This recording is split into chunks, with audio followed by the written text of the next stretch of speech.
to hit a relatively slow, hot booster that is of monstrous size. But it's the race against time that makes it impractical. A typical ICBM burns for about 250 seconds. As mentioned earlier, it can take up to 30 seconds just to detect an ICBM by satellites, and it can take up to 60 to 70 seconds to launch an interceptor missile, and that's without taking into account a decision time. This brings the total reaction time to 100 seconds after the ignition of the ICBM, leaving only 150 seconds to intercept the missile. Depending on the model, an interceptor has a burn time of about 100 seconds. Satellite and other ground-based sensors can guide the missile toward the ICBM before it can lock into the heat signature and strike the ICBM structure and not sail harmlessly through the tenuous flame. This would be known as hit-to-kill. While older and less advanced systems would get close to the target and use proximity fuse to detonate an explosive warhead, the hit-to-kill interceptors rely on kinetic energy, that is, the interceptor's mass and speed, to directly hit the target head-on and destroy it.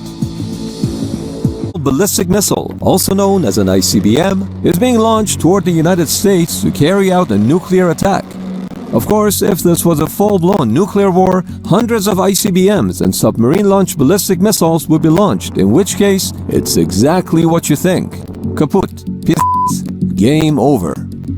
You simply cannot stop a raid of hundreds of ICBMs, each carrying tens of nuclear warheads. But what it takes to even intercept a single ICBM is not what you think.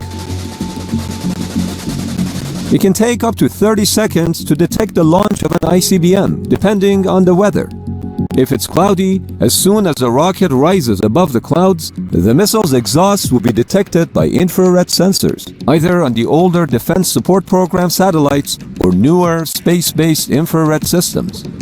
Once an ICBM is detected by multiple satellites, an accurate trajectory of the booster can be calculated, but not necessarily its target. And thus, a decision has to be made by command and control. Is the missile hostile, or could it be just an exercise? The reality is that a simple test launch could be viewed as provocative and start a nuclear war. For this reason, the United States has recently canceled a Minuteman III ICBM test because of increased tensions with Russia due to their invasion of Ukraine.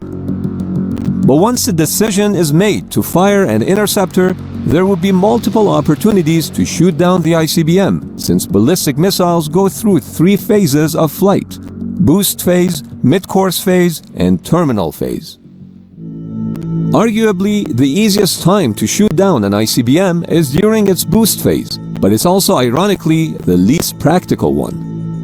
Intercepting an ICBM during the boost phase while the rocket engine is still burning is a huge advantage, because instead of intercepting a small nuclear warhead, it's much easier to hit a relatively slow hot booster that is of monstrous size.